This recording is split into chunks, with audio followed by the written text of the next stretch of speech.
Ladies and gentlemen, welcome back to the Real Debaters podcast. I am Michael Petro. Coffee McCofferson over there. Who is that? I got the loan. It's not very well ventilated down there. I'm Rob Strachan. Welcome back to the show, listener. We're the Real Debaters podcast. If you haven't tried us before, thanks for tuning in. And if you have, welcome back. This week on the show, we've got a lovely Real Talk for you. This weekend, a huge part of both of our childhoods is coming back to the screen. It's TMNT weekend, right? It's in a new animated form, and it looks cool. I like the animation. It's kind of got like a little bit of like it kind of pulls a little bit from some of the styling in the Spider-Verse. Yes, exactly. Movies a little bit. Not exactly, but similar kind of. A little bit dark, but still kind of fun. When you bring that up, Spider-Man did 3 counts for animation. Everything on the 1, stuff on the 2, the rest on the 3. So one frame would move on all the 1s. One frame creates an action. Every 1 frame is an action. Then every 2 frames is an action for the 2s. So a movement doesn't occur until 2 frames go by. And then 3 frames go by on the 3s. Yeah. And then the animation goes then. So you've got different speeds while in a timed environment. Holy Christopher Nolan time dilation shit there. That's some fucking meta shit. So that makes me actually want to go see those movies. Well, and like it's very. I've only seen the trailers and they look really good, but I just haven't had the time. Dude, you're gonna love it. Right? I also like the other thing is too is they have to remember the original cartoon. They were Teenage Mutant Ninja Turtles, but they were fucking jacked. They're huge, right? See, like they had do you see why I'm confused? They had G.I. Joe-sized biceps, and I think the difference is, especially with this new one from the trailer that I watched today, is they're all cut, but they're like slim cut, like they're slimmer. Yeah. The way a teenager is. So like a high school football player isn't like massive. They're always like really lean but cut. Yeah, they had Hulk pythons. Yeah, man. Raging in those. Corey Feldman as Donatello. No, he was Michelangelo. Was he Michael? No, he wasn't. Yeah, he was. We're going to have to look at this when we get into it. Anyways, listener, correct us as I do this right now. You do that, I'll vamp. So it's a TMNT weekend is what you're tuning in for. We've also got Best Sunday Night HBO on the list. Best Sunday Night Show on HBO. We're also going to do the actor we would like to see come out of retirement, come off the bench. Maybe somebody did pass away if they had one more rolled off, or what would it be? If we've got time for that. But before we get Posthumously. Before we get into that, just to let you know, we're going to be at Movies in the Park the second weekend in August. Which park? Assiniboine Park, specifically. Ooh, ass park. I've been saying this wrong for like 2 weeks, so I'm sorry, listener. The first night that we're going to be there actually is the 11th. That weekend is Turning Red and E.T., not Soul and E.T. I confused Soul and Ghostbusters are the following weekend. And then for September long weekend, we're going to be there. You are correct. He played Donatello. Thanber you. For some reason, I thought it was fucking Michelangelo. At least I can get something right today. All right. So, August 11th, and then September long weekend, we'll be there for Guardians of the Galaxy as well as Super Mario Brothers. So if you see us hanging around. Like the new Super Mario? Or the original? New Super Mario. Oh. I wish it was the original Super Mario. Do you like the original? I love it. Really? I love how bad it is. It's so good. It's so bad. I know, but it's John Leguizamo. Yeah, but the new one's so good. Bob Hoskins. Yeah, it's true. It's Shmee. It's true. I just feel like that was such a decline for Bob Hoskins because, for me, Who Framed Roger Rabbit, he's so fucking good in that. And then that's like kind of the next kind of kid slanted movie he does, and it just sucks. I know. In comparison. I'm going to finish this and then we can get into it. September long weekend. So if you kids want to come over and talk to us, that's all I'm saying is that we're going to be there. We're going to be hosting. We actually have hosting duties. We've been asked to go on stage and host the evening. So you'll see us on stage, and then if you see us hanging out, one of the 2 movies we're going to be doing a live podcast talking about it. So if you have an opinion, an idea on the matter, just come over and say hello. We're very friendly. Again, that's August 11th and September long weekend. Subscribe to the show so you can never miss out. Oh, she's down here. This was what I was worried about this weekend, Rob. What, the cat coming down? The cat coming down. Whatever. Well, Sean is away at the cabin here, listener. So are you allergic to cats? I'm not allergic to Benny I'm not allergic to cats. No. Who can be allergic to that much cuteness? Let me just get her out of here, and I'm going to lock her in the room for a minute because this will. All right, cool. So, Assiniboine Park kids, come see us. It'll be a good time. Let's get into it. Ass Park. Ass Park, yeah. For us locals, it's Ass Park. Let's step off this mortal coil, Rob. Let's talk about what we watched this week. What'd you watch? You want to do movie first or you want to do TV series first? Bartender's choice. Bartender's choice. I'm going to go with the TV series. So last time I was on the podcast, I I'd watched, I think, the first 3 or 4 episodes of Silo. Yes. Silo is now finished. Yes. Holy fuck, that show was great. Yeah, followed up. And I think it's just, I think a big part of it is there's kind of like a cover-up aspect of it, and kind of like a controlling a populace, and I'm seeing so many similarities with what's going on right now, with censorship and freedom of speech and those kind of things. Yeah. And, how it's not really in your face right now in our society, but it's like inch by inch. It's in the margins. It's moving. It's moving, and they're getting in. I just love anything that's kind of tackling something that to me is a contemporary issue that's arising right now in society. Yeah.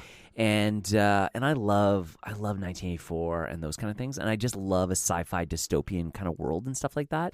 And it's a good kind of detective kind of thing, and good old whodunit. It's a good whodunit, and Tim Robbins is so fucking good in it as the bad guy, and it ends really well. It's been renewed for a second season. I read that, and they're just about to start filming, but I think the actors' strike might put a little bit of a delay. So just a wee bit, but I feel like that show had great reviews too. Yeah, that's not going to go. That's not going to die on the. No, it's not. And I think there's a lot of cool. And I'm not gonna spoil anything. It ends with really kind of leaving it. You're like, oh shit, there's a lot more possibility to this. Is that the end of a cliff? I see. Not quite, but no. But let me put it this way: there might be more than one Silo. Interesting. And I'll just leave it at that. So when you say that, because I know loosely you've watched it. I think who else started watching it? I think maybe it was Ian that started watching it. Someone I know started watching it, and they said the exact. We've stay on one thought, Michael. It had this feeling of like these people are buried in the ground for a reason. Mm-hmm. And burying people in the ground just has I get my lost ears go up, right? Like a time island, a polar bear in the middle of a tropical space. I think in this situation, weird kind of shit. The outside world is poisonous and dangerous and will kill you. Sure, okay. So Cloverfield paradox. Or I'm kind of thinking, there was apocalyptic, or there was a nuclear holocaust, or maybe comets crashed in, or. Some sort of cataclysmic insert event. some kind of cataclysmic thing, and humans basically built these in time to basically save humanity in an underground concealed way, right? And having a unit. But was that a ruse? Is that a ruse? I mean, I think it's alluding to possibly what's happening already in human history with the Younger Dryas comet strike, and a previous civilization going underground, and they found these massive underground. Catacombs and labyrinths in Turkey that could house tens of thousands of people. Sean has been in those catacombs, by the way. And they're starting to think, holy shit, were these built to protect humanity during this cataclysm? Because after a comet strike like that, there would have been several years where you wouldn't have been able to live on the surface very well. So you go underground for a while. And I mean, that's a great script, taking off of how there may be a civilization that we haven't acknowledged. Truth is stranger than fiction, right? So pull that shit. Yeah, Rebecca Ferguson. I mean, she's great. She kills it. She's great. I'm excited to see her in the Mission Impossible movies as per usual, and I'm super excited to see her in the second chapter of Dune. I'm gonna give Silo a shot eventually. I found myself watching. What the fuck was the name? I stopped watching it recently. What was the show you told me to watch on Amazon Prime that was made by the same producers as Westworld? It's the one with the alternate Peripheral. Peripheral. Thank you. Yeah, Peripheral's pretty cool. I knew it was a P word. Yeah. It's basically where you can go into VR games have gotten to such a level. Yeah, and they're basically able. They take you into the future. She's able to go into the future and go into like an android body. I took your advice on that. It was fucking good. I'm still watching it. I'm just picking away at it, but it's really well produced. It's really well shot. It's cool how London was basically destroyed. Yeah, and they've only rebuilt like a fifth of it.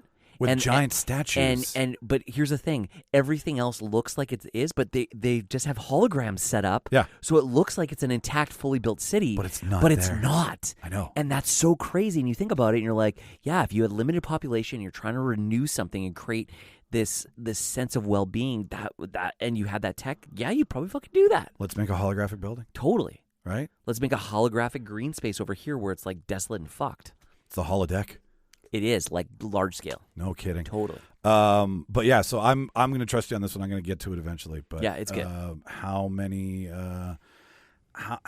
ass kickings from Rebecca Ferguson do you give it out of 10? I give it a solid 9 out of 10. Okay, definitely. It's one of the best shows that I've seen in a long time. Sweet. What's the movie?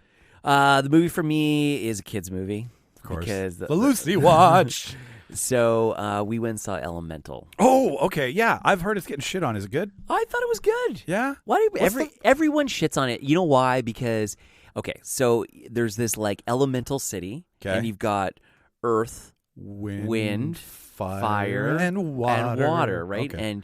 And so it has some racial undertones. Sure. And, the fire people come and they're basically ostracized and put to a different part of town. So it's got a very kind of immigrant kind of story kind of feel. Interesting. Newcomers come to a big city. Basically, it's got a very New York kind of feel. Okay. And, it's kind of like a Romeo and Juliet where, a water boy, a boy who's of the water, falls in love with a girl who's of the fire. Right? Oh, we get the Capulets and the Montagues, but totally right. But there isn't a feud, right? Yeah. But and there's not yet. And so I don't see that as a negative thing, and there's definitely things about acceptance and those kind of things, and I don't think it's it's definitely not treading on some stuff that would be controversial with non-binary or those types of things, which I know some people are like, let's tread lightly on that in a kid's movie. Yeah. I think this is pretty cut and dry from we need to be accepting of different cultures and backgrounds and those kind of things. There is an attempt and it's there and it's. And I thought you know what? You got to take it for what it is. It's a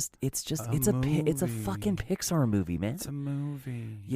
If you have problems with the Elemental, but you're not worried about the underlying theme of adrenochrome and Monsters Inc., then fuck you. This week's conspiracy moment is brought to you by Rob Strachan. Is it? Is it? Is it? Anyways, so Elemental's great. It tries to put some themes in for kids to learn and get educated from. You know what? And it's just, I don't know. It just has kind of a cool, different feel. And it's kind of like Zootopia in that you've got this really big, cool modern city, but you've got different animals living together. And you got predators and prey, right? Yeah. And this is like, you got this big, cool modern watering city, hole and you've got the 4 elements. Yeah. Okay. That's all. How's the animation? It was awesome. Yeah. It's awesome. That just gets better every movie. It does. You're always like, how can they outdo themselves? How can they do? How does it get better? It just gets cleaner and slicker and Who's the voice cast? I've no idea about this movie. I can't even remember off the top of my head. That's okay. I don't know. Yeah, whatever. Doesn't you were matter. taken away. It doesn't matter. Doesn't matter, man. Fun characters. Who was your favorite element? I like the fire elements. Actually, scratch that. Reverse it. Hang on. What element do you most identify with? I don't even know. Are you fire? Are you wind? Are you earth? Are you grounded? Are you fluid like water? Are you hot like fire? Or do you blow in and out of the? I don't know, man. I don't know how to do wind. I don't know. I'm gonna pass on that question. Okay, fair enough. How many cute little Pixar slogans out of 10 do you give? I mean, I would give it a solid 7 out of 10. Yeah, Lucy like it. Yeah, maybe a 6.5. Like, was it the best Pixar movie I've ever seen? No, it's not Toy Story. Right? It wasn't Toy Story. It's not Monsters Inc. Yeah, there's no adrenochrome in it. We're not stealing children's screams to power our world. V this way, Alex. Anyway, is there better Disney animated and better Pixar movies? Obviously, there is. Yeah. But was it good? Yeah, it was decent and it was fun to watch. And Lucy enjoyed it, and it was a fun, lighthearted movie. Sweet. Did you go to Landmark? No, I went to Scotia. Yeah. All right. Yeah. What did I watch this week? You know what? I have been let down by Marvel. I can finally say it. Which movie? Not movie. Oh, Secret Invasion. I haven't watched it yet. Is it good? Clunky. I'm bumping into shit. I'm only one episode in. Like, I had to really sit there for a minute and think, I'm a Marvel guy. I've seen them all, right? I had to really sit and think and be like, where the fuck has Nick Fury been? And I'm sorry if you want to shit on me for that, but like, not you, like them. But yeah. You know what I mean? I get it. It's for someone who signs by all this stuff and has loved it and has preached it for so long, they're now starting to get long in the tooth. They're now starting to get clunky. They're now starting to bump into shit because this one is a spy thriller. It's very Jason Bourne, but with superheroes. It's got the Skrulls from Captain Marvel. That's the big thing. Because there was always been, you know what the Skrulls are? The aliens? Yeah, of course I do. Yeah. So Rhodey is being alluded to being what the Skrulls I don't know how deep You're you go. hurting my fucking feelings. I'm sorry. Come here. But like it starts off pretty neat. It has no superheroes. It has alien race.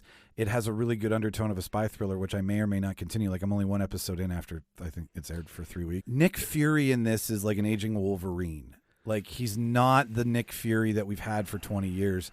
And Martin Freeman's in it as Agent Ross from Black Panther. Okay. Ben Mendelsohn's back. Olivia Colman's fucking in it. Like it's got a good cast. Yeah. It looks fucking great. It on paper it reads well, but like it's got no zhuzh. It has a really lame intro fight scene because it's a Skrull who has a shape-shifting capability but isn't a superhuman fighting a human. And they don't have the CGI budget because it's a TV show. Exactly. Like they are saying that certain people are Skrulls, but they're not turning them into them because you save on CGI. Well, the other thing is like, you know, and Marvel does this, right? Like they'll have their different TV series, and it's like this is a comedy, this is a drama, this is an action, this is a they're very genre. This, you know, and I like that they do that. I think that makes sense. It does, right? Because each comic book had a different theme and a feel to it. Falcon Winter Soldier was a buddy comedy. It felt Lethal Weapon, totally, right? But the whole point I'm trying to get here is maybe they're just not good at the spy thing. Especially like let's compare it to another series that's on TV right now that's spy focused. Let's look at Jack Ryan on Prime. Yeah. Would it go toe-to-toe, be as fucking good as the Jack Ryan? Well, I don't think it's trying to be as good as what Jack Ryan is, because Jack Ryan's really good. I think what it is it's like superhero humans and aliens, and it's such a hard right turn for the person who's been sitting there for a while watching everything. Never mind the nonchalant watcher, right? The one who's never seen the show or any movie prior to. You need them to watch it, and it just doesn't give you a lot of backstory. So you don't like the Hawkeye level superhero stuff. No, you want a couple levels above. No. I'm fine with dirty dipping with Hawkeye. Like that's fine. But you know what I'm saying when I say I get that, what right? You're saying, yeah. Like you got Hawkeye level, you got Spider-Man. It's the tiers, yeah. And then you go to then you go to the cosmic shit, and that kind of thing. Totally. And that's what I liked about all of them because like Falcon doesn't have superpowers. Mm-hmm. Winter Soldier's just got a mechanical arm. Like those guys are not. They've got some strength, but actually no. Winter Soldier's been DNA modified, but Falcon hasn't. The point is that's not what the problem is. The problem is it just deviates so hard. They're Hawkeye level. Yeah, but they don't. Hawkeye is Spider-Man. Every one of these had like Easter eggs that was leading into the next part of the story. Yeah. This one is like Nick Fury's back, and it's like, okay, if the motherfucker Samuel L. Jackson's back, there's nothing really interesting about it. It's like this. You know what it is? It feels like The Last Jedi. Was Robin in it? Who? Robin? Robin from How I Met Your Mother. Yeah, but something happens to her. Oh no, Maria Hill. You're talking about? Yeah, she's in it. Okay, not for long. Spoilers. But yeah, they couldn't afford her. I don't know. And like I never got into the Skrull story. I mean, it's cool that a Marvel agent, a Marvel hero could be a Skrull, and we don't know. Yeah. They're alluding to Rhodey. They're alluding to War Machine. Okay. So, and I haven't even seen that episode yet. I just been seeing the chatter online. Yeah. But all in all, it's not impressive. It's not WandaVision made me want to watch more. Loki made me want to watch more. Falcon Winter Soldier made me want to watch more. She-Hulk I fucking loved. Like I wanted more of all of those. But this one's like I haven't seen any of those. And that's fine. But those are characters. A lot of those Loki, Falcon are probably the two that have the most airtime in all of the series. Yeah. Everybody else was really fun to get to know because they were like side pieces. They were weekend bitches, right? Like they were there, but they didn't have a lot of screen time. And so you gave these shows to them, and now it's like, I know what Nick Fury is. Nick Fury is this bad motherfucker who's been putting all these people together, and now he's walking on screen with a limp. It just doesn't track for me. Okay. Right? Aging, it's like aging Luke Skywalker in The Last Jedi and making him grouchy. Like you made the strong, badass, take no prisoners Nick Fury. I like that he was grouchy. It's not popping like the other ones pop for me. So it's like a hard 6 out of 10 for that. I actually think you're probably being generous. Probably. I am. But again, you've also only watched the first episode. Yeah. But every other first episode was like zing, pow, way to go. Okay. Yeah, but sometimes sometimes a series it takes 2 or 3 to get in. Well, if they're doing a true spy thriller, they don't have more than 6 episodes, and a spy thriller are usually slow, with big action build up, but like the mystery is slow. It pulls you in. It's not fast moving, and everything about Marvel. There has to be a catch right away. Movie, Infinity Pool, Alexander Skarsgård and Mia Goth. Yeah, what everyone's talking about this Infinity Pool. Where can I watch this? Crave, big old Crave, your favorite one. Infinity Pool. So hey, Crave actually has 4K now. Oh well, that makes you happy. Yeah, I just don't have HDR yet. Jimmy told me to watch this. You saw it in the chat. Infinity Pool? Infinity Pool. Okay, I'll check it out. A writer goes to an all-inclusive resort with his wife, who's the money in the relationship. This is Skarsgård is the writer? Skarsgård is the writer. Yeah. Skarsgård. One of the 20. There's so many children in that family. There's really only 3 famous I know, ones. but there's so many of them. Yeah. I confuse them. It feels like more. What do you think about his brother playing the Crow? In a reboot? Yeah, bro. Like It? Yeah. That's which there's Peter, who's not related, but Alexander, Stalin, who's Bill Skarsgård. He's going to be the Crow? Yeah. Wow. Yeah. That's insane. I got to read up on that. Anyway, sorry. No, that's okay. So writer goes to I thought for sure you knew about that. No. Oh, okay. Writer goes to an all-inclusive resort. Yeah. And he meets Mia Goth, who's there with her husband. Okay. And they're like, let's go into town and cause some shit. And they're like, you should stay in the resort. This is not a very safe space for tourists. Anyways, they go into town, they get drunk, they're driving back to the resort. What country are they in? They're shooting in Croatia, but I think it's made to be South America. Okay. So, like, kidnapping is not uncommon in the area. They allude to it. Like they're in Colombia or Guyana or something like that? They're bordering some town. Okay. So, or maybe even Mexico? Who knows? Okay, anyway. They're driving back, and they kill a man. Runs across the road. Oh, they hit him him with the car. They hit hit him. him. Because they've been drinking. This country has a special way of dealing with people who cause murder. The firstborn child of any family has the right to kill the person who killed whoever they loved, right? So this guy kills this kid's father. They have the crime. At the end of they have the trial. At the end of the trial, this cop tells him that in this country, we don't kill you. We make a clone of you that we kill. So imagine you commit a crime here in Are you ruining the movie by telling me all this? I'm not ruining the movie. This is like at the very beginning. This is the very beginning. Holy fuck. So they clone him? Yeah. I'm not going to tell you what happens next. What the fuck? He may or may not have to watch his own death. Dude, that is fucking crazy, bro. He then may or may not meet a group of people who have figured out that they can commit all the crimes they want in this country because they never die. They just keep making a clone and killing him. Brendan Cronenberg, motherfucker. It'll rip your fucking... It's a Cronenberg movie? It's a Cronenberg movie. No. Cronenberg Jr. Oh, it's his son. Yeah. And Mia Goth is fucking on fire in this. Nice. Unbelievable. Like, the ending won't make sense. I love me some Cronenberg. The ending is going to be like, what the fuck? You're going to feel awkward. You're going to feel grossed out. It's very, very, very sexually charged. Very visceral.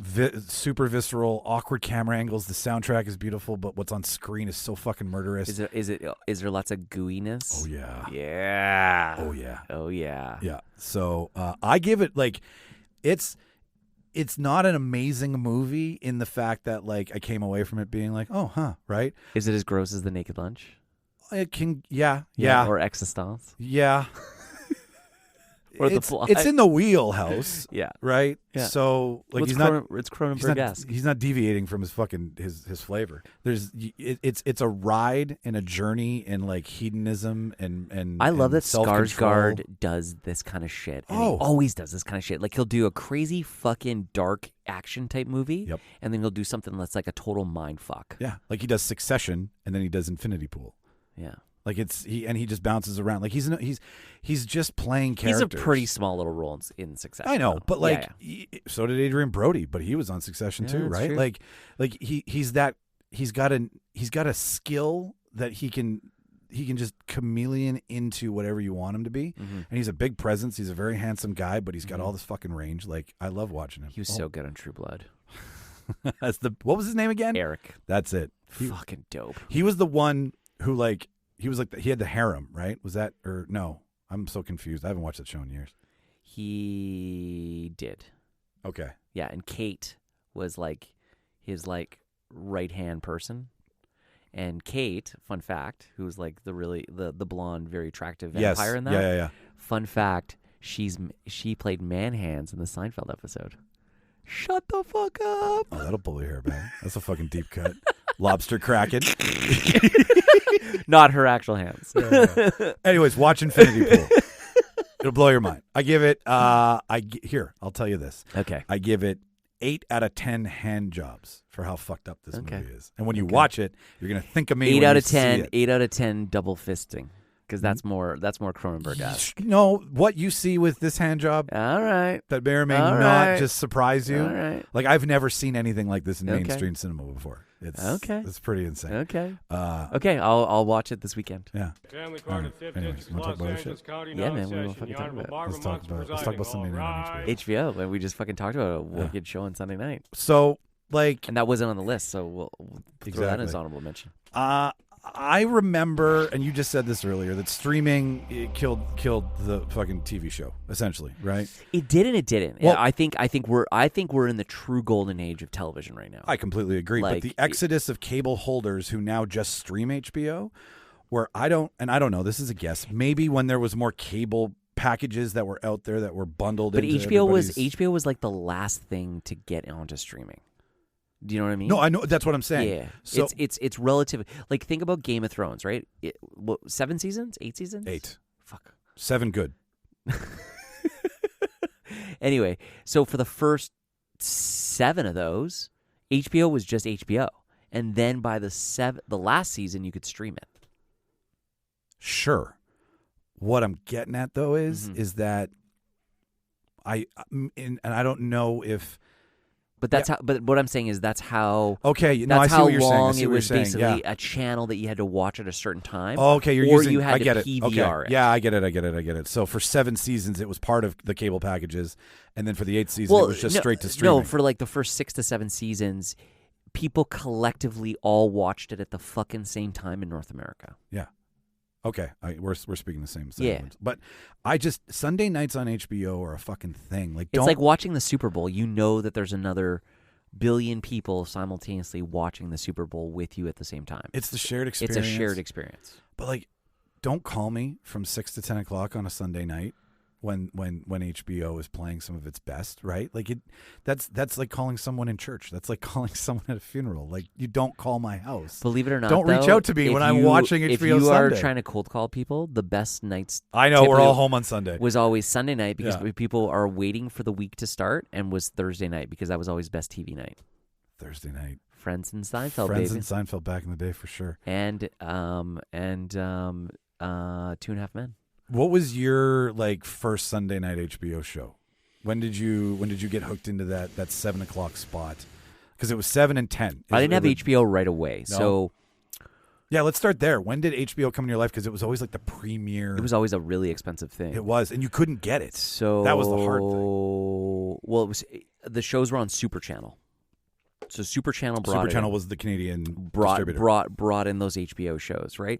So even like when Sopranos first aired, it did not air right away in Canada. Yes. I caught it on reruns when it finally came to Canada. I think I saw it by the time I saw it, it was already 3 seasons in, kind of thing. You know what I mean? Saw it when it was re-airing on CTV at 10 o'clock at night. Ugh. They cut too much stuff out. Water's down there. No thanks. Welcome.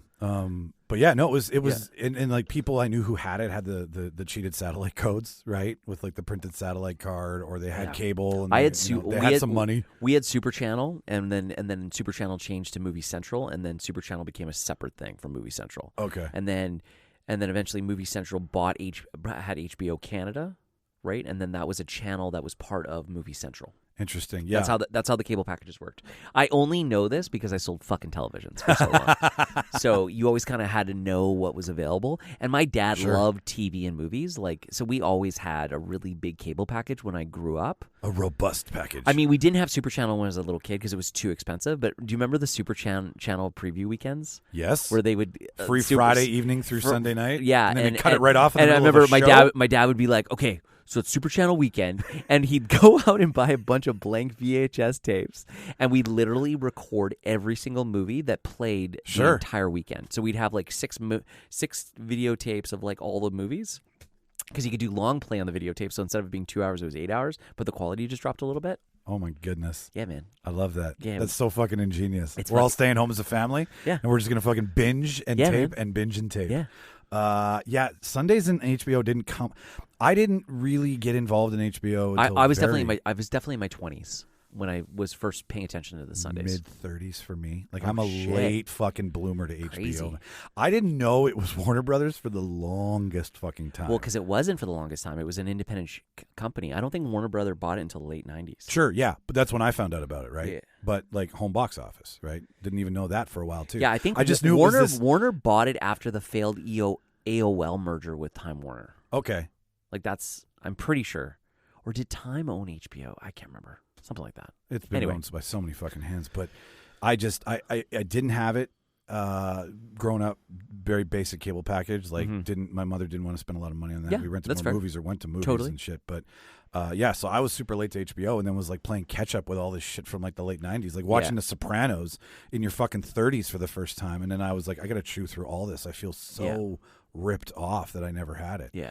But that Sunday night thing is church for me. I'd throw my phone in another room. That was the only time where I've had a phone where I could really focus and get pulled into something, right? Where I'm I don't want to miss a minute of Game of Thrones. I don't want to miss a minute of 6 Feet Under. Well, you also have to remember too is in the mid 2000s as well. That's when AMC really started hitting its stride. Yeah. And their shows were Sunday night as well. Yeah, so Mad Men was Sunday night. Walking Dead was Sunday night. So at one point, what was happening is sometimes I would record the AMC or the HBO show on my PVR and watch one of them live and then watch one of them afterwards. Because that's how you had to do it. Exactly. Because you were like, fuck, I love both these shows. How do I? It's like going to a music festival. How do I see both bands at the same time? Sometimes you just can't. Sometimes it's all about sacrifice. Or you watch half the set and then you run to the other side. Run the other side across. But sometimes that can be a fucking kilometer or two. Can. Lollapalooza. I've heard that's dude, it's fucking a walk, bro. You best be fit. Okay, let me get this list up here so we can chew through this shit. So, as we've done in the past, good listener, we like to find other people's lists and chew them apart and see if they know. Who's this from, Collider? This is a Collider one. All right. So from Game of Thrones to The Sopranos, the 10 most iconic Sunday night HBO shows ranked. Sunday night in quotations. Sunday. Because most of these were in the time of the PVR, so a lot of people would not have watched them live. No, they wouldn't have. I most of my HBO experience is on DVD. Most of mine was PVR. So what I would do is I'd have all the recordings set up, and sometimes I'd watch them live, or what I would, I'd jump in 20 minutes late or something depending. Yeah. Or could you ever back to start with those back in the day? Yeah, you could. Yeah, man. I wasn't a big motherfucking PVR, bro. My parents know so much about PVR. I know fucking jack shit about it. Again, I sold televisions. I know. I would sell somebody a $3,000 or $4,000 TV and then go, you need this $7.99 HD PVR. Buy it now. Number 10, Sex and the City. Did you ever watch it? I did. Yeah? I always had girlfriends that really liked it. Yeah. Micheal is a huge fan of it.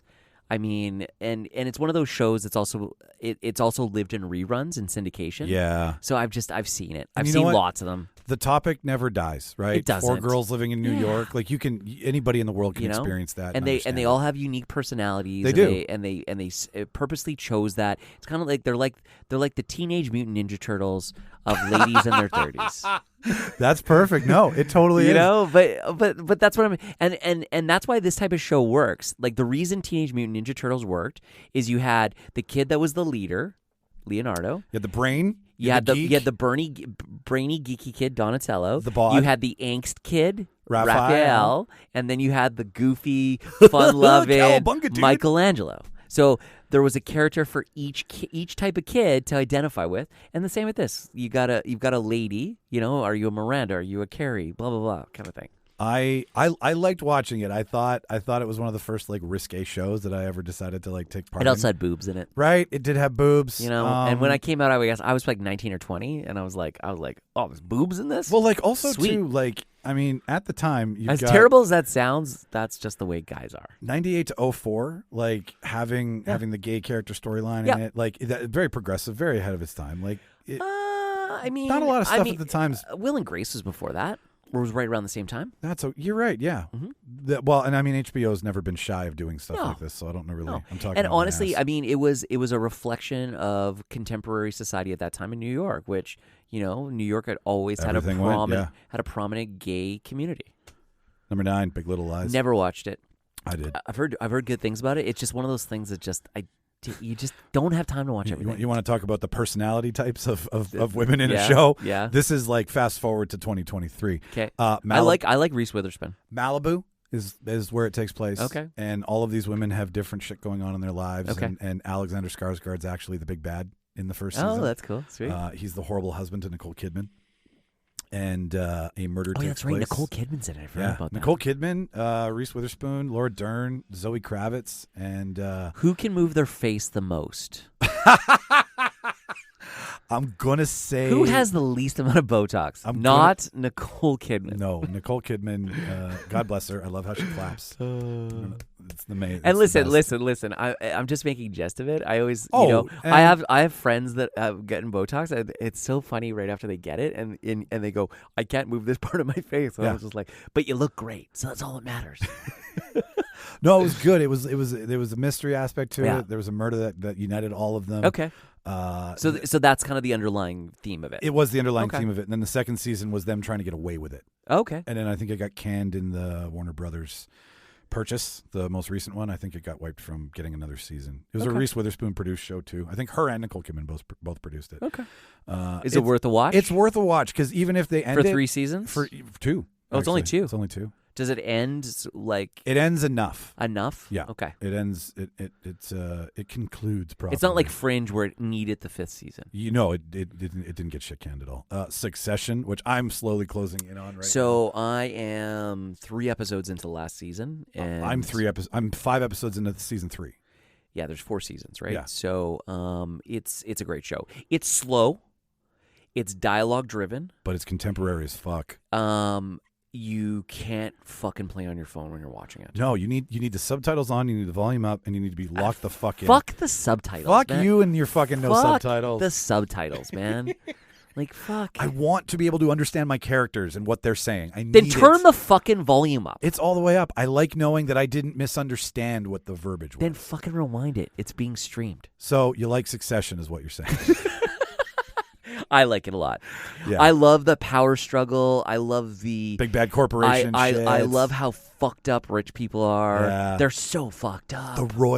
Kieran Culkin, unbelievable performance. He's great in it. It's basically it's modern day royalty. Sarah Snook drives me fucking nuts. You don't like her? I do not. She's phenomenal. Yeah. I love watching her act. There's just something about her that I gravitate towards. But as her character, she's such a fucking. She's an Aussie, eh? Really? Yeah. We're talking about the daughter, right? Yeah. Yeah, she's an Aussie. I did not know that. Yeah. Very good. Very good job on the speech. Don't you go on fucking IMDb and see where all these people are Not from? until it's all done, and then I want to find out all the shit I couldn't pick up on my own. See, that's my problem, and then I'll go on IMDb, and then I'll in the middle of the fucking show I'll miss something, and then I have to rewind it. Yeah, no, Succession's killer, and I mean, it got 27 Grammy nominations this week. It's ridiculous. Grammys? Emmys. I said Emmys. Number 7. Game of Thrones. Have you ever seen that Simpsons where they make fun of the Grammys? Oh, don't. Sorry. No, fuck off. 2011 to 2019 Game of Thrones. I mean, this show is fucking epic. It is everything that I could ever ask for in a fantasy show. I wouldn't go that far. Well, you are a heavy fantasy reader as a child growing up, so I know you've got a tighter net on that. But as somebody who never gravitated towards fantasy as a child, This is like I wanted dragons. I wanted crossbows. I wanted beheadings. I wanted weird like everything. There needs to be more magic. Sure, yeah. The maesters were kind of. I would have loved to have seen. The maesters are doctors. Well, no, I know, but I would have loved to have seen them maybe pull some magic out of their heads. No, there was cloaks. There was a little bit more magic in the books that gets glossed over in here, and I mean there is the Red Lady and those kind of things. So there definitely is a little bit. I of looked at that as like a spiritual thing more than magic. But that's what a lot of the magic is, though, man. Okay, right. So harnessing depending on the types spirits and like are you a necromancer? Well, you're pulling from the dead, right? So it just. Oh, you're getting genre with your fantasy now. Oh, dude, fuck yeah, bro. Yeah, I know. Come on, you man. You got D&D written all over you. Oh, fuck, I love that shit. I know. I love that shit. Yeah. I mean, it's such a great... I love this series of books, and I remember when I first found out... I didn't even know that they'd made it. I was watching HBO, and I saw a trailer, and I was like, what the fuck? They making Game of Thrones into a fucking TV series? I was so excited. And I remember watching that first season with my roommate and my girlfriend at the time, and they're like, oh, man... Ned Stark's so fucking awesome, and I was like, oh yeah, man, he's such a good character. He just you knew he's like I said he's just like the character for the entire series. That's why they had casted Sean Bean, right? And I knew that he's fucking dying at the end of the first season. So you laughed at that before the rest of us did. Oh yeah, but I remember reading that page in the novel. I had to reread that page 5 times because I was like, what the fuck you, George R. Martin, you just killed my favorite character. But that was the beauty. And never in a fantasy novel had they ever had anyone killed off the lead, and and the character you're rooting for the most, and you're like dead, and you're just like, what the fuck? And you have to because when you're reading a book or you're watching a TV series, you're calculating in your brain where the story's going to go. Is it going to go? You don't want to be fooled. Yeah, you don't want to be tricked. Yeah. That's the way. I think that's the way most people's brains are thinking, right? And you've got a trajectory of where you think the story's going, and then all of a sudden you kill this character, and now shit's just fucking sent us shunder, and you've got to think of who's picking up the pieces. It's a huge misdirection. It's something that you're told as a writer you don't do, right? Because you lose your audience instantly. But as somebody who... It was one of the first shows where I was like, I need to know the lore. I need to know all these things. I never read the books. I have the books. I've never read them. I mean to read them. I mean well, but like... There's no point because you never going to finish them. No, so don't even bother. Yeah, no, I know. It'll just fucking disappoint you. But like, it really made me go down rabbit holes. And who do you think the 3 main characters are in the entire series? I think Daenerys Stormborn. Mm-mm. I think Jon Snow. Yeah. And I think Arya. Really, over Tyrion, eh? It's funny, though, when you read the books paint it as being more the Lannister kids. Really? Mm-hmm. Don't get me wrong. Joffrey. The Daenerys part is very important, but I always feel like the story always comes back around those 3. Because Daenerys is always off somewhere else from the rest of the 7 kingdoms, right? But can get anywhere really fast because those ships have... They're like fucking teleporters, man. They're like the fucking... It's like Doctor Who's TARDIS got fucking put into the fucking show. It's like a fucking DeLorean. Veep, I never watched. Did you watch? Fucking great show. I hear it's amazing. It is fucking so good. I mean, I'm a huge Seinfeld fan. Okay. And she is so fucking great. I hear. Like and the funny thing is when you go back and watch Seinfeld, you forget how good Elaine Bennis is. Oh, how good that fucking character is. More often than not, when I watch a Seinfeld episode, she is the center of a lot of what's going on. Like when they're like, Elaine does this, but then this happens. Yeah. A lot stems from Elaine's character. I actually think it's mostly about George and Elaine. Sure. And then Jerry's just kind of in the Jerry's middle. The buffer. He's the buffer. And then Kramer's just the crazy that comes in. And he's the Tasmanian devil that comes in and out. It's like that one episode where Jerry's like, I'm even Stevens. He's like, throw the 20 out the window. He throws the 20 out the window. He's like, why did I do that? And he puts his coat on. He puts his hand in the pocket. He's like, $20. And that's where like Elaine's life goes to shit, and then it's the opposite. And then George decides I'm going to do the exact opposite of everything. My name's George. I'm unemployed. I live with my parents. Hi, my name's Victoria. But like, And he gets a job at the Yankees. Fuck, that shit's so good. Everything that Julia Louis-Dreyfus touches is comedy gold, and I don't know. She's fucking she's fantastic. She understands the assignment. Yeah, and she's funny, intelligent, and such an attractive lady. And she's got the packet. She's just a triple threat. She's a triple threat in that respect, and she's so talented. She's so funny, and you can just tell that she just doesn't even have to. It's almost effortless the way she comes off with her comedy. It is. It's like watch me pull a rabbit out of my hat kind of shit. Like stuff that's so minute and nuanced. Yeah. I always wonder too with that show, like, did she just fall into that role, or did they almost write it kind of with her in mind?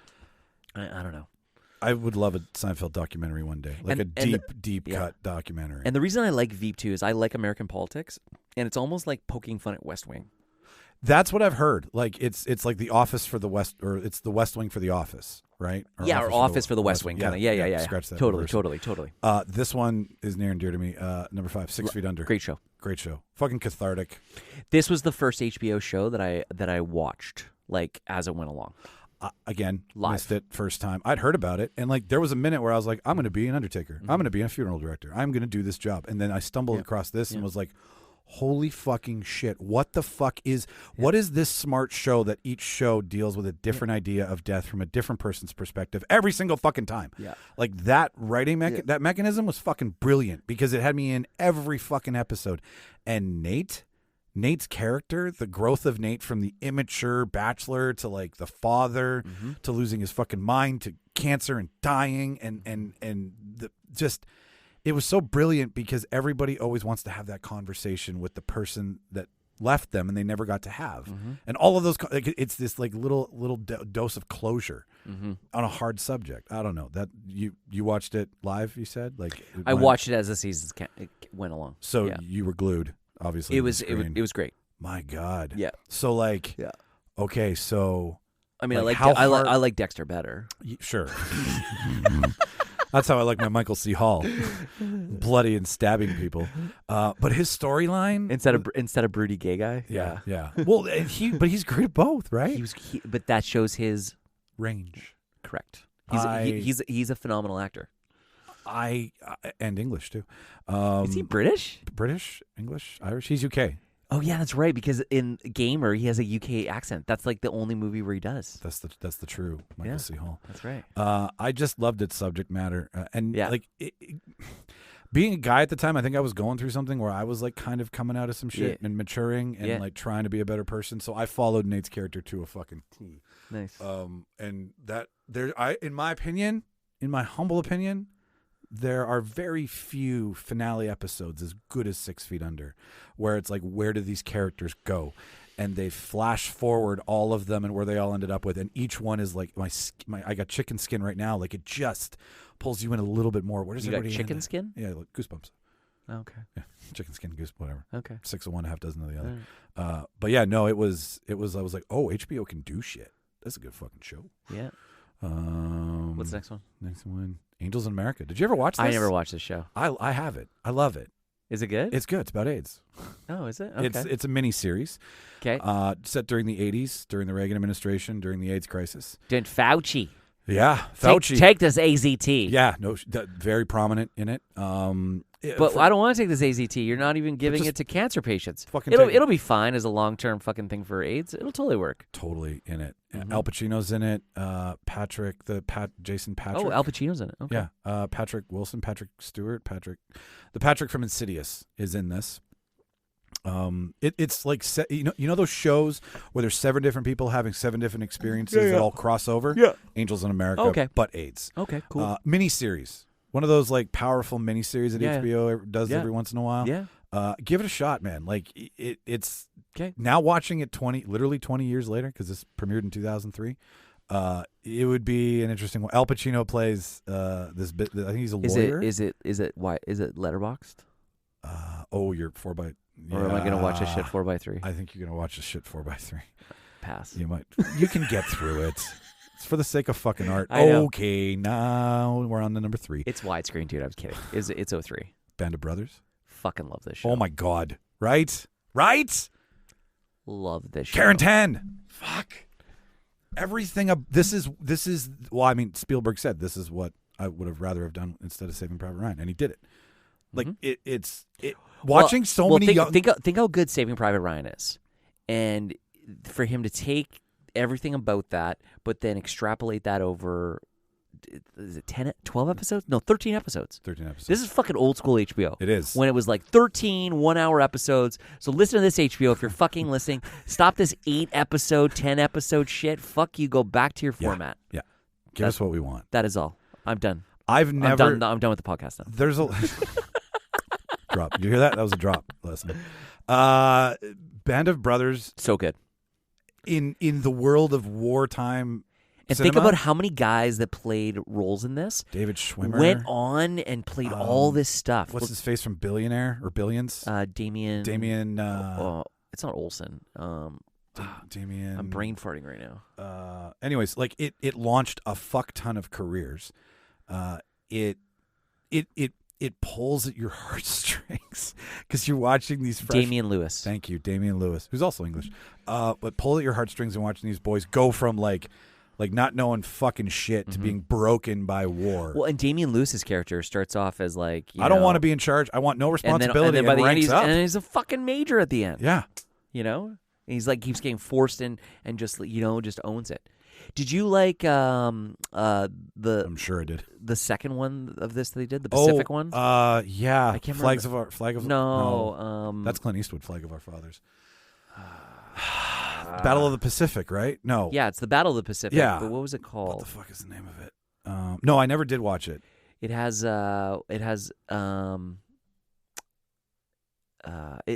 called the Pacific. Okay. So it's got James Badge Dale in it. It's got the kid from Jurassic Park is in it. Oh, like Timothy? Yeah. Who gets electrocuted? Yeah. I jumped. Yeah. It's really good too. I just like it because I'm fascinated by World War II, and I love that you're seeing the Band of Brothers, which is showing you the European front, the German front, and then you got the Pacific, which is showing the Japanese front. And the Japanese front is way more savage. Like way more fucking people died. That was guerrilla warfare in the jungle. Well, no, because you fucking had to fucking land on the little island and fucking take the fucking beachhead. It fucking takes a lot of men to do that. Didn't they do that in D-Day? Yeah, once. Oh, okay. Each island is what Each island you gotta fucking do that. Okay, we just did Okinawa, You're like, guys. we're gonna do Guam. Now we're gonna do Iwo Jima. Like, you know what I mean? Each one of those things. You didn't tell me there's 10 islands, guys. There's like fucking 50. All right, yeah. No, Band of Brothers does. It's funny, though, whenever I see World War II footage from the Pacific front, it always seems to be like in color, and it always looks like it's newer. And then when you see the European front, it's always in black and white. And it always seems like it's more old-timely, even though they were happening simultaneously. Interesting. No, I never noticed. Number 2. Best cop show that's ever been written. I walk through the garden. Fucking love Number 2 is show. The Wire, listener. 2002, 2008. Oh, my God. Stringer fucking Bell.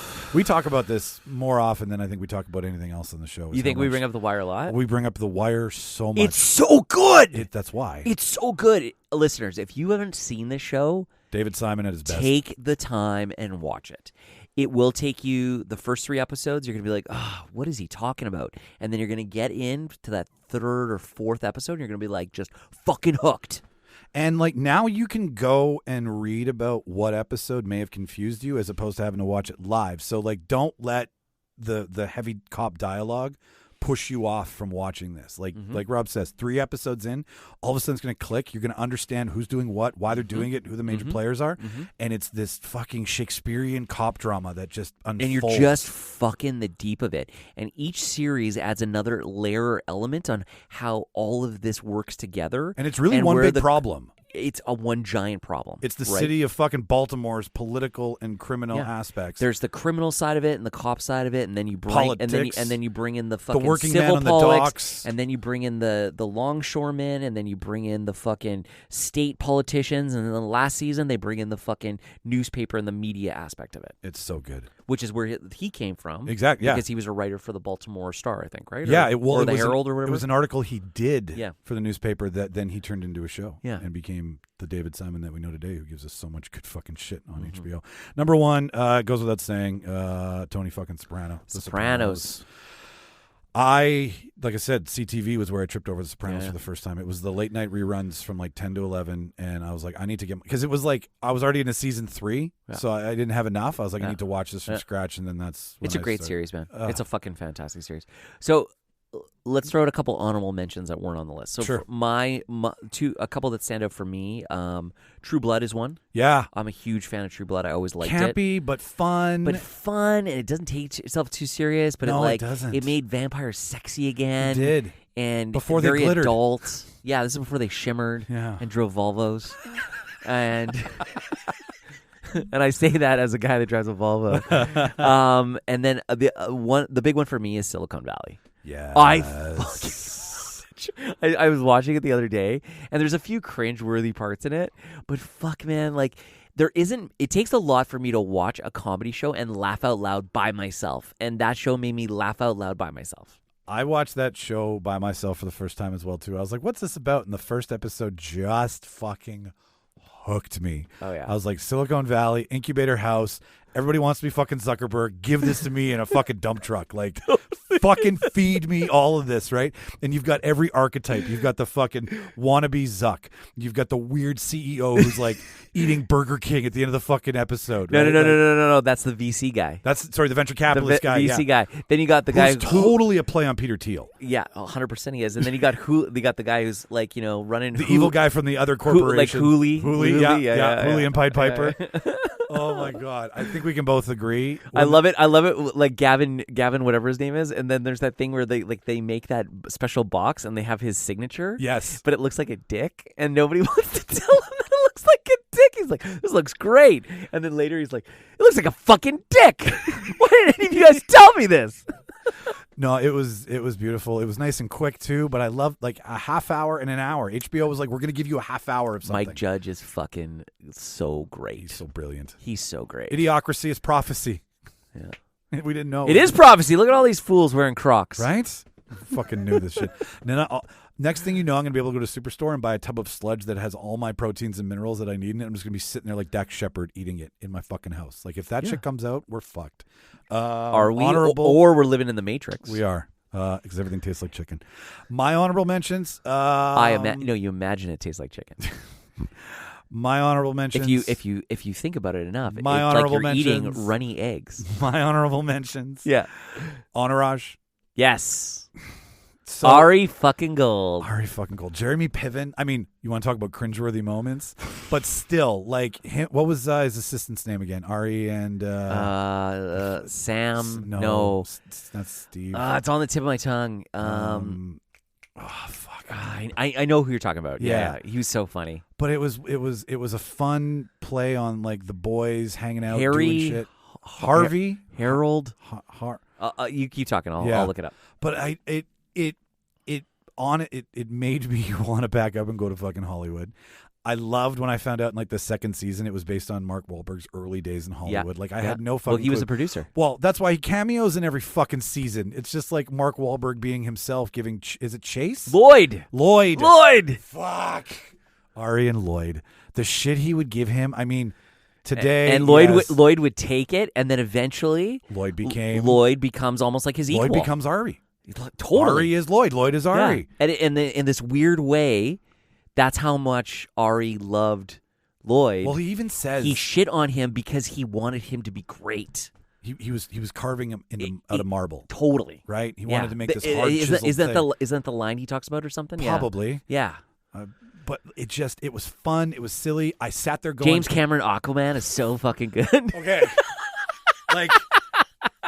that whole and then like the Medellin story where like he wants to be the fucking Colombian drug lord. He wants to be what's his fucking dick? Pablo.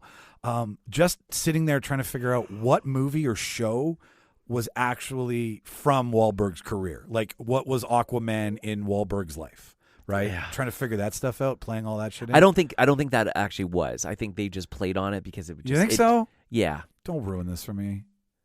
I want it to be about Mark No, Wahlberg's I think the inspiration of the show was okay, but I think they pulled from various story arcs or things, general ideas of show business and Hollywood in general. The Hollywood lifestyle. Correct. Things that other actors may or may not have done. Correct. Yeah. Or inspired by. Like Correct. somebody's meltdown, somebody's career And the other thing about Entourage, too, is they would get those directors to actually come, right? So James Cameron would be in the episode, and he would have cameos throughout for the next 2 seasons, alluding to the Aquaman story arc. Well, and using... And that's great. I love that, the directors and writers will do that kind of thing. The meta of Tinseltown being the plot of the show, like navigating Hollywood as a young actor, like Hollywood doesn't let people make fun of itself, right? That's not a thing that they do because everyone else makes fun of them all the time, right? Super overpaid actors, rich CEOs, abuse, all that shit that everyone loves to get. But they also make lots of money. No, they do. They totally do. Yeah. But like, it was fun to see. It's a profitable fucking business. Well, you could see that they were taking liberty with themselves, which was fun for once, right? The difference is that you're aware of what celebrities are in the zeitgeist, right? So you see how much money they make, and you go, oh, holy fuck, they're rich. But You don't think the fucking stock traders in fucking New York make more money than fucking like actors? Like some of these actors are worth $100 million. That's not fucking rich. No, that's not fuck you rich. Fuck you rich is $1 billion plus. You know what I mean? The fucking goalposts have changed. Like how many actors are worth $1 billion? Arnold maybe at one point, and maybe Tom Cruise. Yeah, but not liquid billion, but assets billion. No one's a liquid billion. Bezos. No, he's not. Even after he divested? Dude, Why am I getting into business conversations with a guy who reads every fucking business journal? So, anyway, with that said... That's why rich people don't pay taxes because they don't have income. What do you think Jeff Bezos' favorite Sunday Night HBO show would be? Would be Game of Thrones. Would be Game of Thrones. What's yours? Out of all of them that ever happened, what's your fave? What's the one what's your ride or die? And then we'll move into TMNT. It's probably Game of Thrones. Probably Game of Thrones? Yeah. All right. Even though the last 2 seasons were a little leery for me. Yeah, they do veer. But they are off book from what, everyone knows. They had no more books to pull from. So they had to do the best they could. Worst one? If you could pick a worst one? Ugh, I can't even think of the worst one right now. Carnival. That was, yeah. I tried to get into Trem, but it was just too depressing because it was right after Hurricane Katrina, right? So it wasn't like... it was great to know the story of blues in New Orleans and shit. But Trem, they gave it like 4 fucking seasons. It had a lot of time. That was also David Simon, too. But that's when HBO was like, we'll be committed to the show forever, even if it's not doing that great. And you're like, okay, that's cool. I respect that. But sometimes you just got to cut your losses. But then they would cancel other things. You're like, but that was so good. Mine isn't on this list. What was yours? Westworld. I only got halfway through season 2, and I got bored. I don't want to tell you how dark the week was when they canceled it. That was a real big... That hurt. I actually viscerally had an experience. I heard season 3 is amazing. It is. Yeah. It gets right back into everything that season 1 was. It's the first show... Well, it's also got Aaron, what's-his-face in it, right? Paul? Aaron Paul? Aaron Paul, yeah. Yeah. He's actually heavy in season 3. Have you seen the new Black Mirror with him? No. Episode with him and fucking... I've only seen Everyone Hates Joan. Or Joan is Awful. Something about Joan. Yeah. The second one is the one with him and... Fuck, I can't remember his name right now. Minnesota native actor. He's like my age. I'm going to be watching it. Every time I mean to sit down for it, I'm just not in the fucking mood. Do you think this list got it right? Good list? Bad list? I think it's a good list. I think it's a good list. Yeah, I think it's pretty spot on. Good job, Collider. Well done. Moving on. So, like we said, it's TMNT weekend at the beginning of this thing. That's the whole reason we're doing this, because who fucking doesn't love the Teenage Mutant Ninja Turtles? So, we own TMNT's ours, right? I think this is our childhood, as we were talking at the beginning of this. I was 6, you were... Transformers is bigger for me. Really? Yeah. Okay. When did TMNT come into your life? Because it was obviously... that was cartoon before... So Transformers for me was like, I was 5, 6. Okay. So then 8, 9 is TMNT. TMT, yeah, I was about 8 or 9. I was like 10 by the time it was really getting big. So it was bigger for my brother. Okay. Because he was 2 years behind, so it timed out. So like I never really, my brother owned all the toys and I played with them. Whereas like I owned the Transformer toys. Got it. Like you had the ones that came with instructions. You know what I mean? Like the Transformers were the ones I got for Christmas and my birthday, whereas the Teenage Mutant Ninja Turtles toys, hot new toy. It's the were hot the newness. ones that my brother got for his birthday and Christmas. Does that make sense? That makes perfect sense. Yeah. Did you guys? It's still a huge part of my life. Like I watched that cartoon like I am all about the OG cartoon. Me too. I fucking love that. Me too. No matter how many animated... Shredder? Where's my body, Shredder? Teenage Mutant Ninja Turtles, Teenage Mutant... Right? Like it. Like. Do you know who wrote that song? Who? Chuck Lorre. It's probably why he's got so much money today, right? Every time that song played, he got paid. That's the more you know. Saturday. I think it was a Saturday morning cartoon for me. I'm pretty sure it was a Saturday morning cartoon. No, it was after school. Was it an after school? I'm pretty sure it was after school. But maybe I'm wrong.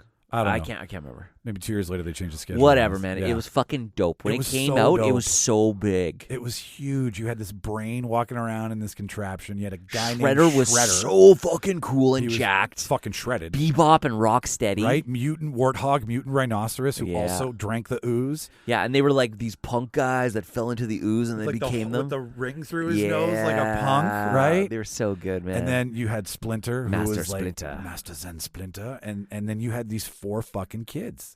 I also love the fact too that Splinter, before he got into the mutagen, he was a man. He was a human, and he and Splinter at one point were friends. And then, they had a backstory. And then they became arch enemies. Yeah, like the Ninja Gaiden stuff or the Ken and Ryu shit, right? You always need a fucking nemesis. I forgot about that because in my head, he was a rat in the movie, but in the show he was a human, which was stupid. And that was so fucking stupid because they showed that scene where there's like I also learned how to fight by watching him. So then when I got into the mutagen and became a large rat, I could teach. And who voiced Shredder again? Was that Ken Watanabe or was that Sonny Chiba? For the cartoon? Sonny Chiba was Shredder. No, for the movie. I don't know who did the voices for the show, but for the movie, I believe Sonny Chiba was Shredder, if I'm not mistaken. For the movie? For the movie, the first one. Ice Ice Baby one.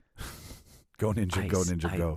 Go Ninja, go Ninja, go. No, but okay, back to the cartoon for a second. Yeah. You're totally right. It was, and for like all the other cartoons around it, I'm like, talking robots was fucking sick, and like G.I. Joe's doing stuff and He-Man doing stuff, but like the Teenage Mutant Ninja Turtles is funny in itself. One of the slowest animals in the fucking kingdom, and it's going to be a ninja. Like that on its nose was interesting. The pizza aspect, so much fun. We're all kids. Like that shit was gimmick. Can I stop talking and you can confirm this or what? What'd you find? Keep going. No, who was in Shredder? I'm dying to know. Oh, I haven't found it yet. I'm looking. All right, fair enough. But yeah, no, Splinter was Kevin Clash, who is the voice of Elmo. Oh, Elmo. Shredder was James Sato. These are the voices? Yeah. Okay. No, he actually played So that's the guy who plays the have you seen that movie with Derek Park? That comedy? No. Don't know. Be My Maybe Something or whatever. Maybe Be My Always? Yeah. Sure, I've heard. It's super fucking funny. He plays his dad. But anyway, okay. Yeah. All right. But no, either way, like that show of its time. It's not Derek Park. It's something Park. Was just so. I think it was one of the more fun cartoons. Like it's just fun. Yeah. It's fun. It's action. It was light. You know, it didn't have any crazy violence. It basically took a page out of G.I. Joe, He-Man, and Transformers. It was the next. Yeah. It was the next thing. When I don't know if it was when the movie launched or when it was also based off a badass comic too. Oh, that's right. It was a comic. It's been a comic for a very long time. It still gets recycled. I saw it at a comic show. Mark was at. I can't remember if it was the cartoon or if it was the movie, but the Teenage Mutant Ninja Turtles became so big at one point that they had like a traveling rock concert that you could go with your parents to, and I went, and they were all in costume on stage. It's almost like going to see Gwar. Yeah, it was very similar to seeing Gwar, except like they would do ninja shit instead of like go ninja, go. Jerk off a big dick into the front crowd because we're all 6 at the fucking time. You mean that wouldn't be appropriate? Probably. Well, I mean, it was the late 80s, you mean early it 90s. wouldn't be appropriate for like grown men to show their genitalia to kids? I'm pretty sure that was no. Yeah, that's weird. But seems to be happening all over the place. How excited for you? How excited were you for the fucking movie though? Like when that shit became real at that time I was very excited. Like I was like 11. It was a cool movie to go see. But I remember watching the movie and after like being very critical and to me the fact that Splinter was a rat. Yeah. That then at 11, I thought that was stupid. I kind of had issue with that. Like too. I was like, I remember being a kid and being like, this is fucking dumb. This is not what I saw, Mom. What like, is this? This is fucking like why would you change that one thing of the story arc? It didn't make any sense to do that. Well, and it's not a big leap. Like you've got ooze that makes the turtles. You're telling me there isn't a machine that makes a fucking human into a rat? Like we can't. Like I've seen The Fly. I know that there's a particle accelerator that probably works in some regard. Whatever. Not a big leap for the audience. It wouldn't have been a big leap, and it actually would have been cleaner, better. And the thing is, everyone that went to see that movie had seen the cartoon. Yeah. So they knew the fucking backstory already. The backstory was in the fucking intro. For fuck's sakes. That's very true. It was one of those cold opens that explained everything. It's like because Chuck Lorre in an interview said, he goes, the whole point of the story of the theme of the opening theme song is we had to sell who these guys were, and that's what the song is about. Sure, which is any great theme song. It explains what you're about to see in 3 minutes or less. And get you hyped up. Yeah, no shit. And it was such a great tune. Like it was Teenage Mutant Ninja right? Like it just fucking slaps. Heroes in a Half Shell. Turtle Power! I think I went to the movie at Killen Place. Pretty sure it was Killen Place. Yeah, I saw it at KP. And like had a huge crush, huge boner for April. Loved her. In her yellow jumpsuit. Oh God. Just like to jump that yellow jumpsuit. When they go to what you were thinking as a little kid? When they go to not the cartoon, man. I'm talking about the movie at this point. She had a yellow jumpsuit.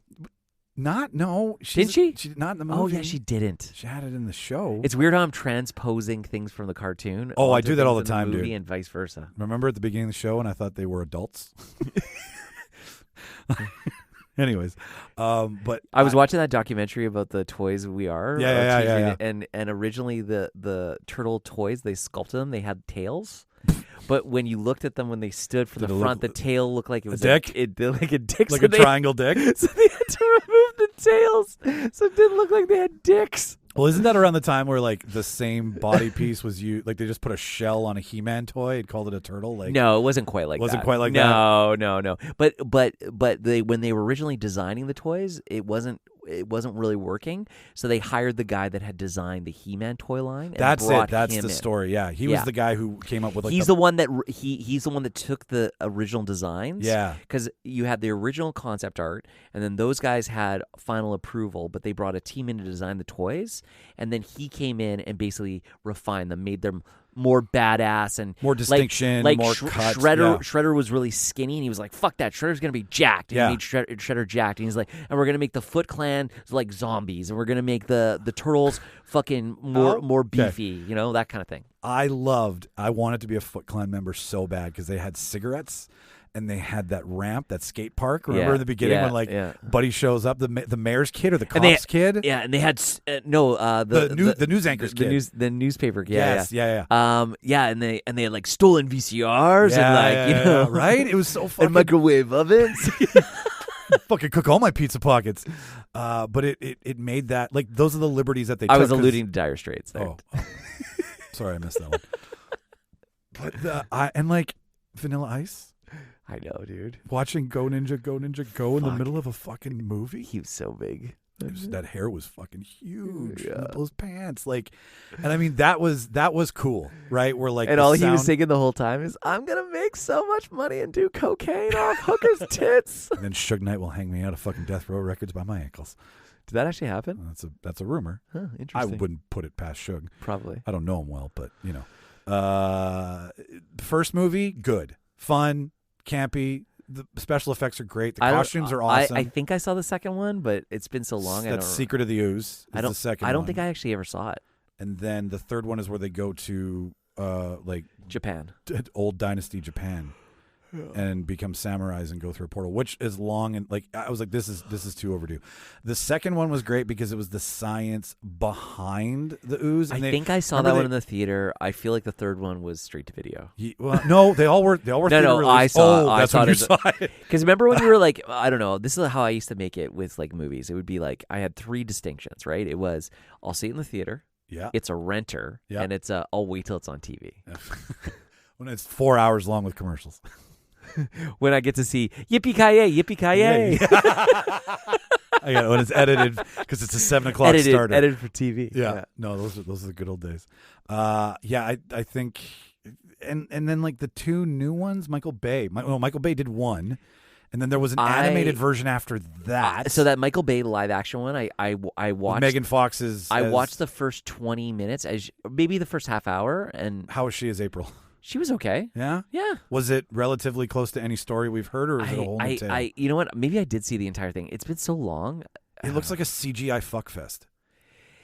It was... The CGI was... It's like it needed to be made 5 years later. I saw a scene where it was very dark. Yeah. Because they had to basically hide... very Warner Brothers. Hide the limited budget. I never watched it. I mean, I was excited for it because I was like, oh, the Turtles are back. But then I'm like, it's Michael Bay. I've seen every Michael Bay movie, so I'm just going to insert Turtles into Bad Boys. It's Viacom. Oh, well, but still Michael Bay produced. Viacom. But yeah, no, I stopped at 3. That was I haven't seen any new Turtle movies since. The new one looks good though. It does. Yeah, I won't. What's it rated? That's probably PG. I'm gonna guess PG. That'd be my guess, but I can't say for certain. Might be a little too risque to bring my kid to. I do like that they're really gonna focus and make me feel that I understand what a teenager is for once when it comes to a Ninja Turtle. Well, it's because you're an old man now. Well, yeah. Now I'm looking back through the lens of a 40-year-old man, and I'm like, those are fucking kids, right? But are they gonna be millennial turtles? Are they gonna be Gen X turtles? Like, what era are we playing in where these turtles exist? They'll be Gen Z. Gen Z, you think? 100%. That animation is with everything with Spider-Verse and everything we were saying, like, it's cool. I think we're fed up with your standard fare animation, and that's why these animated movies or like Spider-Verse is doing so well. Even Puss in Boots, same thing, right? Yeah. Like that. Let's step away from any of the fight scenes. They change. Yes, they change the speed of some of the animation. That's the 1 and the 2 and the 3 thing I was telling you about, and it makes everything more fun because all of a sudden you're experiencing it, seeing it differently instead of the same digital image. They stole that from anime movies, right? Yeah. So the first movie that I really remember seeing that in is Ninja Scroll. Yes. Oh my God, I've watched Ninja Scroll. So many anytime times. there was a fast scene in Ninja Scroll, it had a similar effect. Not to the same degree that they're doing now, because now they're doing it with computers as opposed to cell animation. But definitely, yeah. I don't have my phone on me. You can thank the Japanese. Let me bring up the. What do you want to bring up? I want to see who the voice cast is for what? For TMNT. Oh, the new one? I'll look it up. So it is April is Ao Edebiri. Yep, Ao Edebiri. Leatherhead. Oh, she's from The Bear. She's fucking great. Oh, yeah. I love her. Oh, Rose Byrne is Leatherhead. Oh my goodness. Guess who Master Splinter is? I know, it's Jackie Chan. Fucking Jackie Chan. It's so great. Seth Rogen's Bebop and John Cena's Rocksteady. Oh shit! Right. Paul Rudd is Mondo Gecko. Are you serious? Yeah. They're going with. Okay, he's digging into cartoon era. John Cena's Rocksteady? Yes. Dude. Yes. Oh my goodness, this is going to be insane. Are you going to go? Would you go see this in the theater with me? Because I would go see this. Ice Cube is one of the characters. You're kidding me. Post Malone is a character. Giancarlo Esposito, the Chicken Man from fucking Breaking Bad. And then it's a bunch of younger, newer kids that are doing Donatello. And Hannibal Buress is Genghis Frog. Rose Byrne is Leatherhead. Oh, these are Wingnut. Oh my God, they're going with Baxter Stockman, Ray Fillet. These are characters. These are toys that I had. These are absolute fucking. You know I was just gonna say they're toys. If you look, they're in that fucking lampshade over there. They're all in that lampshade. It's right there. That's insane. Here's Bebop. Here's one of the Ninja Turtles, and it's the Ninja Turtles where they had the sunglasses. No, that was the sports edition series that they made. Yes. Where Leonardo was a quarterback. Yeah. And I'll take a picture of this listener and we'll post it. But I made these 2 lamps in here, and they're out of my old toys, and one of them is all the actual characters from this movie. That's going to be fucking awesome. It's pretty cool. Maya Rudolph is in it. Is doing a voice. Yeah. She's Cynthia Utrom. Seth Rogen, Bebop, we already did that. Brandy Noon, Raphael, who's Leonardo is Carlo Nicholas Esposito Canto. is doing one of the voices. Baxter Stockman. Shimon Brown Jr. is Michelangelo. So a lot of kids are actually doing the voices for this. It's actual kids. Yeah. Which if this I pops, love that fucking Seth Rogen and fucking John Cena. Fuck. This is Seth Rogen's baby, eh? Is he the producer? Yeah. Oh well, it's gonna be fucking dope. And you know it's gonna be dope. He's on fire right we now. We have a Teenage Mutant Ninja Turtles that's made by Stoner. Like it's gonna have some fucking. It's gonna have some really good dude. humor in it. He's so fucking great. Okay, so I wish Franco wasn't fucking so creepy, and they could do like a fucking follow up to Pineapple Express. What would you call it? I don't know, or just another buddy. Like the interview's so good too. Like those two together are so good. It'll never happen again. Like that time has passed, but I don't know. They just did really good comedies together. They did. They wrote well together. They fed Pineapple well Express was so good, and they didn't. And at first they were like, they didn't want to give James Franco a chance, and then they did it. And you were like, holy fuck, this guy's funny. Yeah, he popped. He really did. Man, they couldn't. He was untouchable for like 10 years. Dude, he was fucking huge, man. And then he had to go be a creep in his acting class. I don't know. It was acting unit school or whatever it was. Taken very liberally. Yeah. I really wish I hadn't made a lamp out of those toys now. Whatever, dude. Now that I know this is coming back into the ether. It's fucking dope, dude. Yeah. If you which turtle did you sympathize with the most? Who's your? Because we were talking about Sex in the City with personality. Leonardo. You were the leader. Yeah. You wanted those big fucking katana blades. Fuck yeah. Well, you know what? You know what's kind of cool too, right? Is the weapons they gave each of them was a reflection of their personalities too. So the nunchucks are fun. No, the no. So your most serious person, who's the most disciplined, has the most deadly weapon, which is the katana. Sure. Yeah. Okay. The person who is the calmest and is the most thoughtful has the most powerful weapon, the bow staff. Okay. Okay. The most angry person, right, or the one that will rate has the size because they have the least damage. Yeah. They're more about precision. No, so the psychopath can't go on a stabbing spree. And the one who isn't serious and is fun loving and goofy has the hardest weapon to master. That's a very deep take on the Ninja Turtles. That is so philosophical. I saw it on a video somewhere, and it's just fucking stuck with me.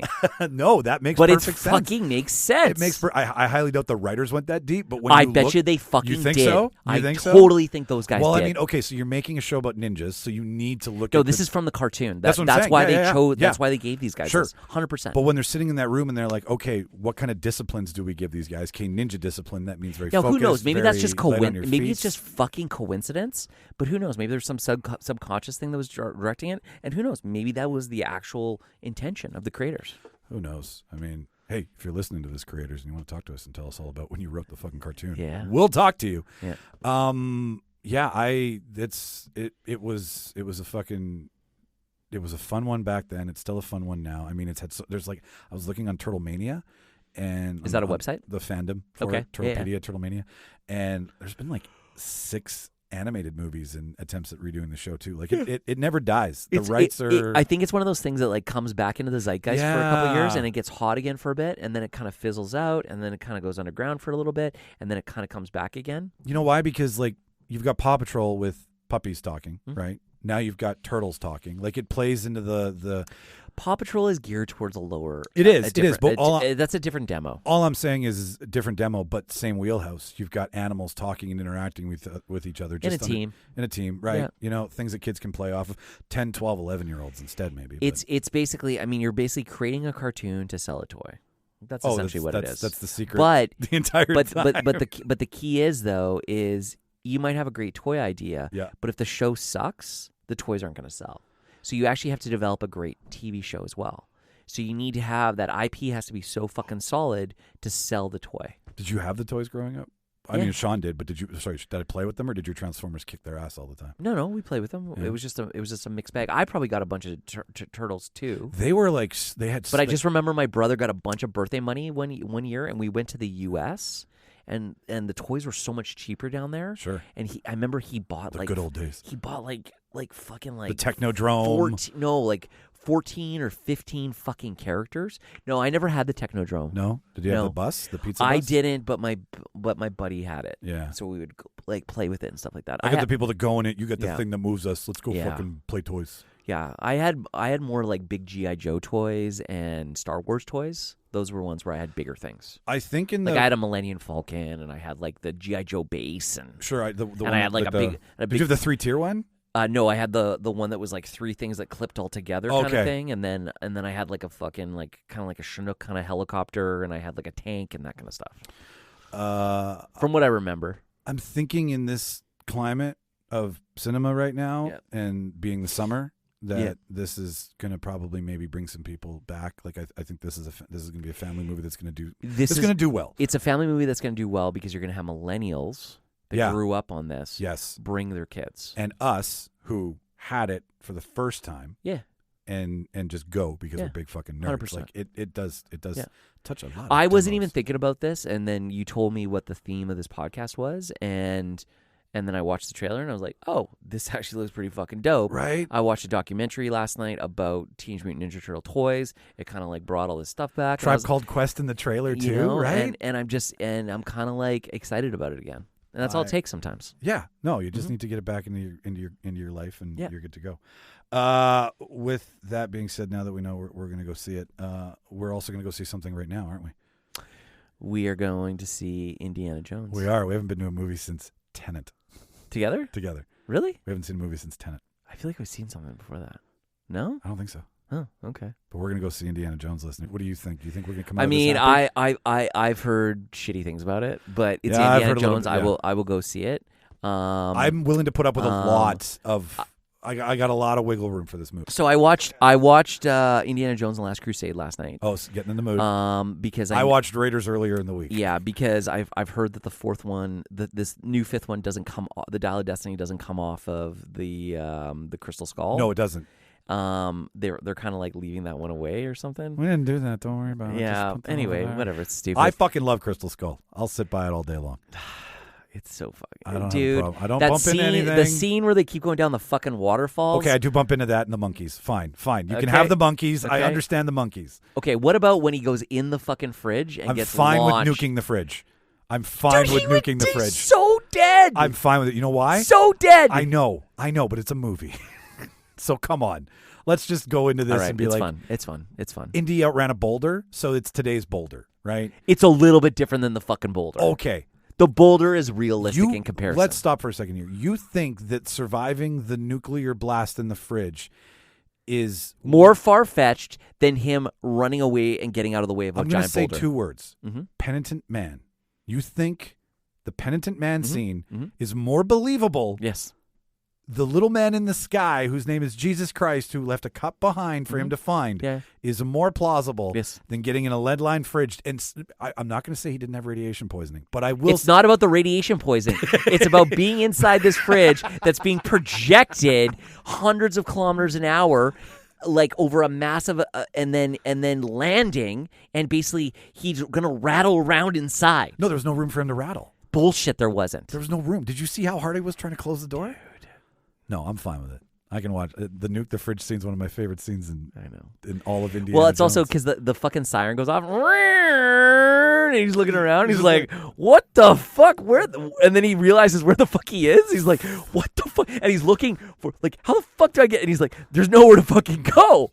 There's nowhere to go." Then he realizes that they're mannequins, and that's when. And it then all the fucking settles those in. Russian guys are trying to drive their car, and Wait, you wait, see wait. and you see the shockwave just eat them. Like you're just like, "Oh, dude, yeah."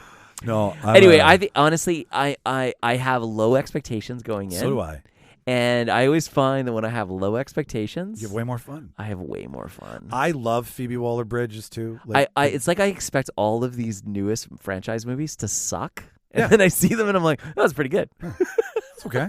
I can live with that. Yeah. Did you watch Fleabag at all? Did you and wifey ever watch that? No. Okay, so watch Fleabag if you have a chance. 'Kay. It's like it's like if David Duchovny was a woman in Californication. Oh, okay. So, Okay. but takes place in Europe. Like she's fantastic. Okay. It was originally, I think, a one-woman play that turned into a series, Okay. and she wrote it. Yeah. But I'm interested to see the whole goddaughter aspect of being Marcus's child, and seeing what's his face, Indy Camels. What the fuck's his name? Jonathan Rhys Davies. Oh yeah. Apparently, there's a Sula? behind the scenes picture of where Harrison Ford kept shooting a scene and the hat kept coming off, and he told them to give him a fucking staple gun, and apparently he staple gunned the hat to his own head to film the scene. Yeah, that's how badass he is. And it's Sala, the name I'm trying to think of, by the way. Don't worry about it. It breaks every time. I'm wanting a nuke the fridge scene in this tonight. I'm not going to lie to you. Like, I really want some over the top dumb shit to happen. There'll be one. Don't worry. I watched a really great pitch from some guy who was trying to explain. I mean, each one of the movies has a weird scene like that. It does. But there was this guy on social media that said, he's like, I got a pitch for Indiana Jones, and his pitch was Indy's in like an old folks home. Yeah. And this kid comes in and he's talking to him. And he's like, Are you Indiana Jones? He's Dr. like, Jones. Yes, I am. And he's like, oh man, like I've heard so many stories about you. And he was like, are they all true? And Dr. Jones is like, yeah. And he starts to tell these stories, but it's a story we've never seen. So that's how we get a new Indiana Jones. We get Harrison Ford at 90 being an aging Indiana Jones. But they've already done that too. Remember the young Indiana Jones Chronicle? Yes, I remember. Where he'd be the old man in the museum? Yeah. That's what they're doing with this, was his idea. But here's his kicker. So throughout the movie, he's telling a story to this kid, right? And they're flashing back and forth. Very Princess Bride, okay? But then at the end of it, he's like, oh, my son's here to take me. Is this the new movie? No, this isn't the new movie. This is just a pitch this guy had. Oh, okay. And I was like, someone should fucking make this. But he says, oh, my son's here now to take me out for dinner. And around the corner comes Short Round. He adopted Short Round. Right? Does that not? And then like him and Short Round go out for dinner, and then Ki Kwan comes in and I didn't watch the Oscars this year, but I did see the video of when Harrison Ford gives him the fucking Oscar and they hug and stuff. Like holy fuck. Oh God, I know. Shocked, full of emotions. Like, did you see him on Conan? That clip that Jimmy sent us? No. Oh my God, you got to listen to him on Conan right now, man. It's fucking fantastic. Who, Harrison Ford? Harrison Ford. So he's grilling Conan, and he's like, Conan says something, and he's like on Conan's podcast. Conan's podcast, yeah. Everybody needs Conan wants best friend or some shit. But he's talking to him, and Harrison Ford makes a comment about how bad he is at interviewing people. He's like, now I know why you haven't been on television for years. He says, look right here. It says Harrison Ford was in Star Wars. You need to fucking write that down. Like, this is the quality of your interviews. And then Conan's like, I saw these Star Wars movies, and there was this Darth Vader guy, and there was this Luke guy, and then there was you, and you just didn't pop. Gotta watch it, man. Fuck, that interview's priceless. Oh, and like, fuck. Harrison Ford does not get enough credit for his comedy chops. Dude, he's funny, man. He's so funny. He's so funny. Like, I've been told to watch Shrinking so many times it's good. this week. I was just going to bring that up. Because of how good he is. He's good in it. And Jason Segel's fucking gold, man. Always. Yeah. It's a good show. All right. Well, and it's easy to watch. It's 40-minute episodes. And it's Brett Goldstein from Ted Lasso. Oh, is that Roy? Roy writes nice. on that show. Nice. Brett Goldstein writes on both shows. Yeah. But not as Roy Kent. Cool. Are we gonna do the third part? No, we don't have time. Well, we'll save it for next time. What are you talking about? Yeah, no, we don't have time. We got time. I'm hungry. All right. I want to go get food. All right. Yeah, we'll save. We'll keep the listener coming back for something more. Right? You don't want to spread your legs too wide. Whoa, that was very explicit. Yeah, I don't know what that metaphor means. Anyways, listener, we're going to go see Indiana Jones now, and we're going to save that topic that we didn't touch for next time, which will be, what actor do we want to come back, get off the couch, get back into the game, like a Rick Moranis or we would want to, change their last role. We took their DNA and somehow was able to, reanimate their body but still have their soul, and they could become an actor again. Holy shit, this is a David Cronenberg film. Yeah, man. Anyways, listener, thank you so much for tuning into another episode. We hope you go watch TMNT Mutant Mayhem, because we are. And let us know what you think about it. We have a voicemail line. So any of the things we've talked about on the show this week, you can be like, Rob, I think you're wrong. Mike, I think you're right. You can pin us against each other if you want. We'll play those voicemails on upcoming shows referencing these episodes. So if you're from Manitoba, Winnipeg, anywhere in the world, and you've liked what you've heard, leave us a voicemail. Subscribe to the show. Follow us on social media. All the links are in the show notes. It's pretty easy to do. If you're subscribed to at least Instagram, Facebook, and then the podcast, you never miss something locally. So if we're out and about doing movies in the park, like I said, or some other event, we're trying to plan a movie night. We're trying to do another live debate. Comic-Con's around the corner for Rob to maybe do a repeat win. I know you didn't win last year, but you won the first year, right? Iron Man Best Summer Camp. I did. You did. You had the room that night. That afternoon. So that's why you should subscribe to the fucking podcast, and that's the easiest way to support us. It's the freest. Are we doing another trivia night soon? Yeah, we will, because we can do that. We can write on that. See, another thing, if you miss out, we're gonna do a trivia night somewhere, and you gotta follow us. So Instagram and Twitter is Real Debaters Pod, REEL for the spelling. Real Debaters Podcast on Facebook. We should live stream the next trivia night. We can. We should. Yeah. Yeah. There's a way to do that. Like those piano bar nights. Listeners, stop listening at this point. Thanks, guys, for tuning into another episode. Oh, yeah, YouTube. If you want to follow us on YouTube, RD Pod Shorts. That's RD Pod Shorts on YouTube. I've been Michael Petro. I'm Rob Strachan. And you should watch all the movies and masturbate, kids. Say bye. Say bye, man. Say bye. Bye.